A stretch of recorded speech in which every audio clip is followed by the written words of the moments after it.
one of the most asked questions in the world is, what is our purpose? You know, our big purpose, not our purpose, you know, what should I be doing for a job?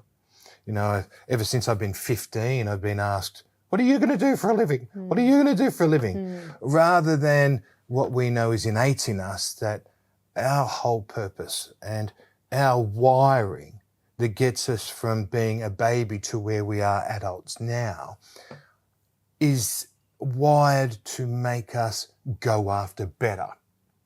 And What's the meaning of life? What's the meaning of life? It's to be better. Continually Yeah. be better. And to intentionally and continually be better. Now, that's not me be better than you. Correct. That's me be better than what I was yesterday, 10 minutes ago, 2 seconds ago, and better today and better tomorrow than I will be today. Isn't that one of the most peaceful thoughts to think about? We, I think, are all brought up in such a competitive world, and it's all about being better than other people, and we feel shame when others are better than us at something. We even feel, you know, envy or jealousy about their skills, but that deep understanding that my purpose, my meaning in life is not to be better than anyone else. It's me versus me. It's me with me.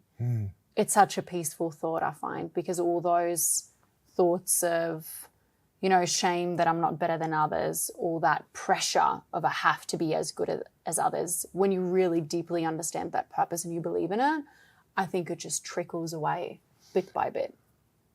I have been very challenged with that over my life, how people get into that competitive spirit, but it's always about others rather than themselves. And because of that, I find that people push themselves to a great height. But if they could actually use the competitiveness with others as benchmark, not somebody to necessarily beat, but continually beat themselves without breaking, that they would achieve a lot more than just having that competitive spirit. Because if you really are going to find your mental and physical capability, which is a part of that continually being better and that ultimate purpose for yourself, the further you will get will not come just from that benchmark, but ultimately in the end, how far you can take yourself. Yeah. So the purpose of being better has been one of the big things that I've found over 20 years. However, the system that's hardwired inside of us pushing us for better, that's a huge thing. What's gone wrong with that is a huge thing.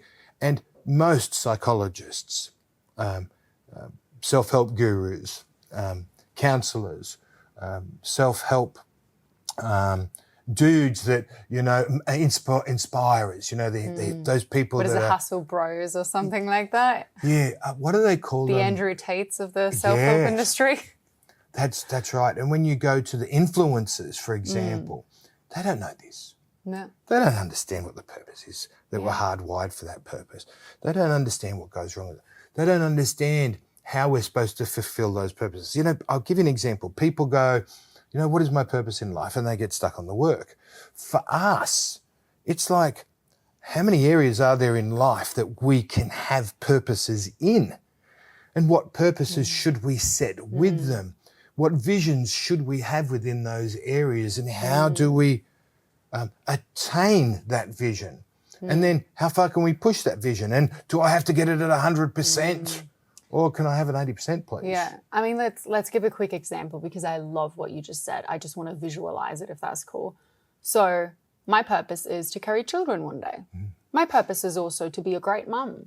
And there is pieces that make that up. Yeah. My purpose is also to be a wonderful wife to my husband. My purpose is to be a great family member. Yeah.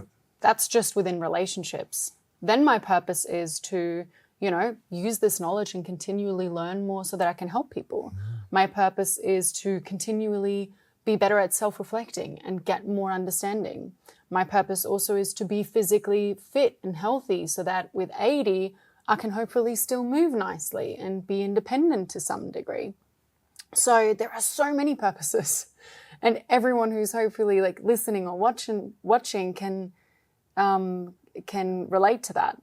There is not just that one thing that we've been asked since we're, in kindergarten. What do you want to do when you're grown up? Yeah. Well, there are many things I want to do.